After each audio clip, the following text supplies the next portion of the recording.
কি দিয়েছে, banner festoon হয়তো ছিঁড়েছে, কিন্তু এখন কিন্তু সরাসরি প্রার্থীকে তারা আক্রমণ করতেছে।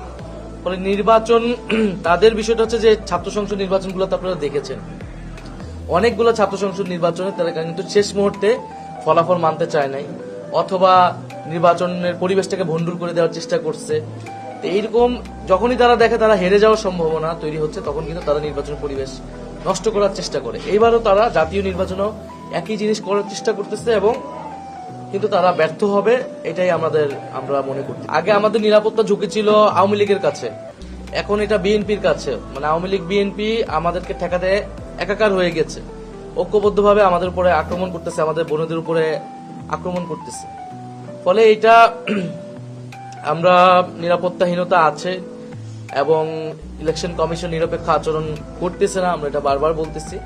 কিন্তু আমাদের একটাই আশার জায়গা যে জনগণের যে জোয়ারটা সেটা আমরা আমাদের পক্ষে।